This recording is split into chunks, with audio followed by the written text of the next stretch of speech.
Donc nous, là, on a fait le choix de monter au créneau. On va maintenir l'occupation dans un premier lieu. On a des élections étudiantes qui sont très importantes parce que ça va être un moment justement pour confirmer le soutien majoritaire au Sanfac. Et après, on a les actions qui, là, dans les prochaines semaines, on va se donner les moyens de les multiplier au maximum. Monsieur Javel Aubony, ça va devenir insupportable pour vous. Voilà, vous n'aurez pas d'autre choix que celui de négocier parce que ce que vous faites est beaucoup trop sale, beaucoup trop inacceptable. On vous a proposé des compromis, vous ne les même pas. Nous, on ne va pas aller en dessous de ça, donc à un moment donné, il faut ouvrir des négociations et trouver un accord. Et on ramènera toute la terre, tous les étudiants possibles, tous les sans-fac possibles, tous les camarades de l'Interpro possibles. Et on sait que les prochains sans-fac sont au coin de la rue, parce que la campagne de candidature s'ouvre maintenant. C'est assez simple. Hein. S'il faut que cette mobilisation elle s'occupe et se mette au service des sans-fac qui viennent, ben ça sera le cas. Est-ce que ça prendra plus de temps? Sûrement. Mais on n'acceptera pas ce qu'ils veulent nous infliger.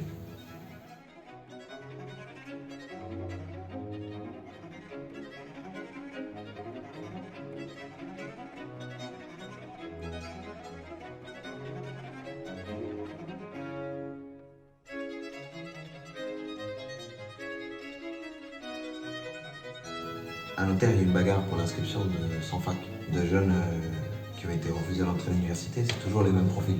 Ces jeunes qui viennent des quartiers populaires, de la classe ouvrière, qui sont issus de l'immigration, et que le service public de l'enseignement supérieur, soi-disant public, ne veut pas d'eux, quoi. Et qui font face au refus de la part des mondards de cette fac, des doyens de cette fac, de pouvoir étudier, quoi. Depuis septembre, on avait engagé une mobilisation réelle, on avait recensé plusieurs centaines de dossiers, on avait tenu des assemblées générales, on avait lancé avec les sans-fac, un collectif de sans-fac et une bagarre pour leur inscription. En octobre, alors qu'on avait inscrit un bon nombre de dossiers, mais il restait encore plein d'autres qui n'étaient pas inscrits, la présidence de l'université nous a dit plus de négo, seulement rentrez chez vous. Et c'est le lendemain, le 27 octobre, qu'on s'est dit on ne va pas rentrer chez nous et on a lancé l'occupation du bâtiment de Grappin, le bâtiment de la présidence de Nanterre, pour exiger tout simplement que ces jeunes puissent étudier. Et il s'agit aujourd'hui de 21 dossiers restants, un nombre dérisoire de dossiers. Mais Javel Aubony continue dans son refus de négocier. Le vrai problème, c'est pas tant les 21 dossiers, parce que 21 dans une fac de 32 000, c'est rien. Le vrai problème qui se pose pour lui, c'est qu'il veut préserver son pouvoir de pouvoir sélectionner. Son droit de pouvoir sélectionner, il veut le préserver. Et il sait que notre lutte conteste la sélection. Cette logique-là, cette sélection sociale, et ça les rend fous. Ça les rend fous et ils bénéficient en plus le soutien de toute la gauche caviar, l'intersyndicale, FESU, CGT, qui n'a plus aucun repère de syndicalisme, plus aucun principe, et qui les soutient à fond, quoi. Donc c'est là où on en est dans ce bras de fer et on a un très large soutien, mais on doit encore hausser le ton dans les semaines à venir pour vraiment les faire plier.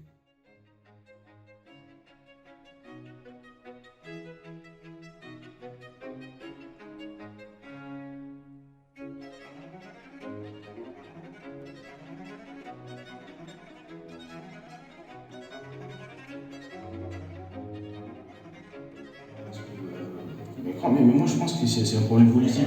Et aussi, il n'est pas cédé parce que dit que les gouvernements ils disent qu'ils soutiennent la sélection. Les universités aussi ils appliquent la même chose, mais pour moi, je ne croyais pas que ça allait dire aussi longtemps comme ça. Dernière, je candidatais pour la même filière, mais j'ai été refusé. Ils m'ont proposé une filière alternative en économie. AS économie, mais comme tellement j'étais déjà en master, je n'ai pas dit c'était ça. C'est pour ça cette année je suis comme ça.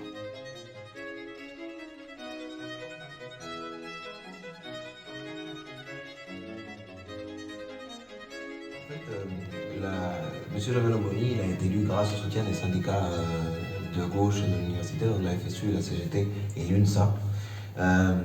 Il a été élu grâce à eux, notamment la FSU et la CGT. Et donc, ils dépendent. Et en fait, la présidence et l'intersyndicale sont un même corps.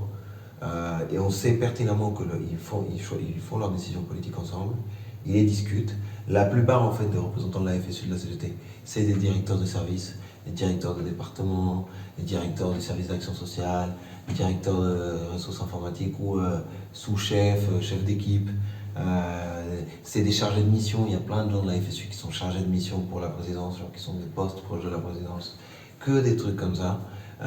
Donc en fait, la FSU, en votant pour Longoni, a voulu se mettre dans une bonne position, quoi. Négocier des bonnes positions institutionnelles, par ailleurs certaines sont gracieusement rémunérées, des positions en fait qu'ils ont l'impression d'être écoutés. Et Longoni joue le jeu, il leur donne un peu quelques miettes ici ou là, mais en parallèle, il défend ses étudiants. Il a participé à la suppression de la compensation intégrale dans l'université, ce qui est une attaque énorme aux droits des étudiants.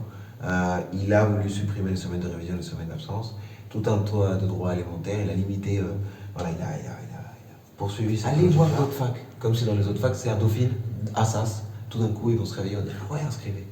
Donc c'est des gens de gauche qui présentent leur position. Ils disent ouais, parce que si on accepte tous les 100 facs, on va dégrader les conditions de travail des personnels. Tu vois, ils font genre ils défendent les travailleurs, alors qu'en réalité ils sont en train de défoncer des jeunes qui, parce qu'ils viennent du mauvais quartier ou ils ont le mauvais nom de famille, ils vont pas pouvoir rentrer à la fac, des jeunes même qui vont se prendre des OQTF, parce qu'en fait ils deviennent sans papier à cause de leur situation de sans fac. Donc c'est extrêmement grave et ces gens-là participent à la sélection. Mais nous c'est simple, hein. Un syndicalisme qui ne sert pas les travailleurs, il faut qu'ils n'existent plus.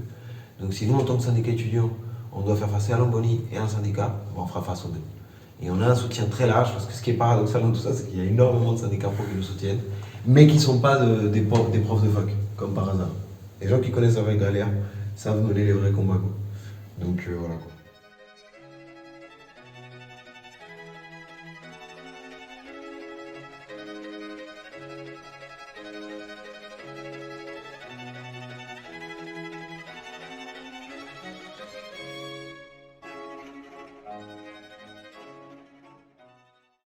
Tranquille, tranquille.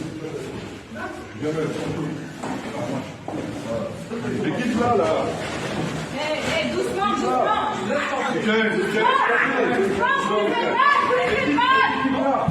Mais si, vous entendez pas ça?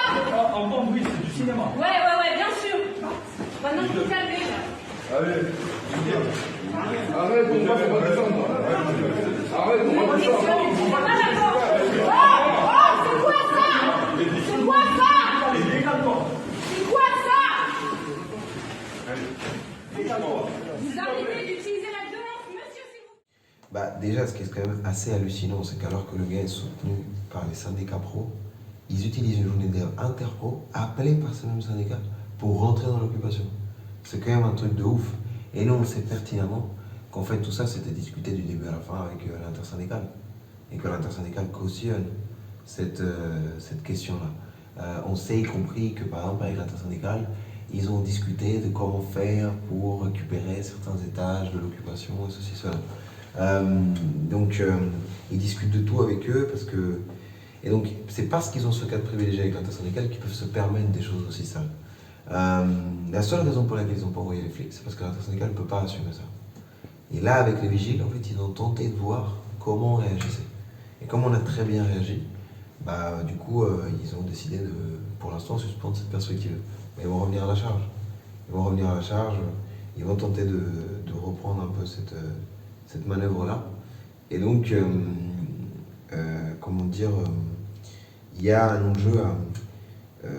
ils font cette violence parce qu'en fait, quand tu refuses de négocier, quel est ton double choix? Soit tu nous éclates par la force, vigiles, le CRS, etc. Soit tu laisses pourrir le temps. Donc il n'a pas 10 000 cartes. Et donc c'est là où nous, en fait, on va monter au créneau parce qu'on veut accélérer dans les prochaines semaines la pression sur Longoni. Mais on veut aussi lui faire comprendre que même si son choix c'est de nous faire rester sur de la durée, qu'il le fasse. Cette durée, elle servira à générer en fait du rapport de force. Et on le fera sans problème, quoi. Voilà.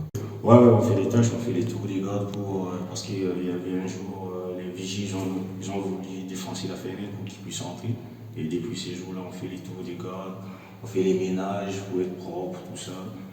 Et on joue avec les amis, on regarde les foot, tout ça. Non, ici, la vie, ça se passe bien. Comme tu vois, on regarde les matchs souvent au 8e, on dort bien, on a de matelas, on mange bien, on sort, on rentre. La vie, c'est normal, c'est comme chez nous. En plus, nous, on est des étudiants, on a envie dans des petites chambres, dans des cités universitaires, mais ici, On a vraiment un thème bâtiment. On est bien ici. Hein. Lui, s'il pense qu'on vit mal ici, on va craquer. Non, si bon, on est bien. Ouais, bon, c'est une expérience nouvelle pour moi parce que moi, je n'ai jamais fait ça avant. En plus, moi, je viens dans un pays où il n'y a pas trop des problèmes comme ça, des sélections à l'université, tout ça. Moi, je suis étudiant congolais. Et ouais, ça va, hein. C'est une nouvelle expérience. Moi, je ne croyais pas que ça allait durer longtemps parce que l'année dernière, on a fait une occupation, mais on a fait 3 jours et puis c'est même président qui ont libéré les inscriptions. Mais cette année, je ne comprends pas, c'est peut-être un problème politique qu'ils ont eu. Chaque année, c'est la même chose, c'est la même campagne, ils voulaient une PCE, des trucs quoi. Je ne croyais pas qu'il ça allait durer aussi longtemps comme ça. Ouais, parce que oui, c'est parce que lui, il nous dit, il faut libérer, il faut quitter l'occupation, puis je vais essayer, je vais donner les inscriptions, mais on sait bien que si on quitte l'occupation, c'est mort. Moi, pour moi, c'est l'occupation. Ouais, pour nous, moi j'ai déjà une expérience parce que la seule méthode que la présidente fait les craquer, c'est l'occupation. Parce que l'année dernière, si on n'avait pas occupé, les amis, ils n'allaient pas avoir aussi les inscriptions. Moi, je pense aussi longtemps on va rester ici, ils vont craquer. Ils vont finir par craquer parce qu'ils ne peuvent pas nous laisser ici pendant l'été, tout ça, ils ont besoin de leur bâtiment pour travailler. Moi, je pense que c'est l'occupation. Et le soutien extérieur, c'est important pour nous aussi, quand ils voient qu'il y a des soutiens extérieurs qui viennent, tout ça. En fait, au-delà de ça, au-delà des syndicats, on veut que cette bagarre elle permette de donner confiance en fait, à l'ensemble du mouvement étudiant, des forces militantes, sur le fait que c'est possible de contester cette sélection. Parce que là, c'est une transformation de l'enseignement supérieur qu'ils sont en train de faire, et de la société en général, parce qu'ils veulent nous faire payer tout un tas de... Ils veulent nous faire payer la crise en s'attaquant à tout un tas d'acquis sociaux. Et on peut enrayer cette logique. Il faudrait un rapport de force bien plus fort. Mais les luttes comme celle-ci, elles révèlent que c'est possible. Ils ferment les facs aux enfants de travailleurs. C'est la réalité. Il y a une époque, la bourgeoisie, elle voulait que 80-90% d'une classe d'âge ait un diplôme. Aujourd'hui, c'est plus le cas. Comme ils savent qu'il y a un chômage de masse, peu besoin de diplômer autant de gens. Et donc, on mène des politiques qui restreignent l'accès aux études et qui, in fine, rendent une partie de notre génération bien plus exploitable. Bon. En fait, tout travailleur a un minimum de conscience sait que le combat qu'on mène, c'est pour lui. Et c'est pour ses gosses. En réalité, est-ce qu'on veut une université au service des classes dominantes qui sert juste à forger une main-d'œuvre, à répondre au marché du travail et compagnie? Donc, le marché du travail, c'est-à-dire en réalité aux besoins économiques du patronat. Ou est-ce qu'on veut montrer une université qui serve comme outil d'émancipation pour la construction d'une conscience, d'un esprit critique, ouverture sur le monde? C'est ça une université populaire. Donc nous, c'est ce qu'on voit là qu'on et c'est pour ça qu'on a eu le soutien spontané, naturel de la majorité des syndicats. Parce que quand tu contestes la sélection, de la même manière quand tu demandes des augmentations salariales, des choses comme ça, en fait, tu défends un autre projet de société. Et pas juste un autre projet de société comme peuvent le défendre la CGT ou des syndicats. En fait, tu défends une société où ce soit les travailleurs qui dirigent et la jeunesse. Moi, j'appelle ça le communisme. Dans nos luttes, c'est un peu à l'embryon de ça. Et donc la contestation qu'on mène ici, on veut qu'elle rende possible aussi, qu'elle donne confiance dans la possibilité de mettre un coup d'arrêt à tous ceux qui veulent nous infliger des politiques antisociales et de plus en plus capitalistes, mais aussi qu'elle rende possible la possibilité d'un jour se dire qu'on pourrait se débarrasser de toute cette société. Et c'est là où on considère qu'on est en lien avec cette histoire de l'occupation du mouvement des 22 mars, de 1968 et compagnie. Écoute, pour nous, il n'y a pas de date de péremption.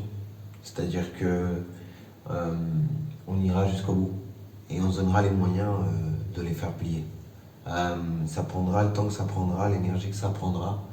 Mais ces gens-là, aujourd'hui, ils veulent faire du syndicalisme qu'on a réussi à construire à Nanterre, comme dans d'autres facs, d'autres militants ont pu construire, comme à Montpellier. En fait, c'est tout simple. On n'a pas accepté la sélection, quoi. C'est-à-dire, Parcoursup, la loi elle est passée, mais elle n'est pas passée dans nos têtes. Et donc, pourquoi on trouverait ça normal? C'est une aberration. Ce qu'on fait, tout le monde devrait le faire en fait partout. Et donc, c'est pas acceptable, alors que les bases matérielles existent pour permettre l'inscription de ces 21 dossiers, c'est pas acceptable d'accepter ça et donc d'abandonner ce combat.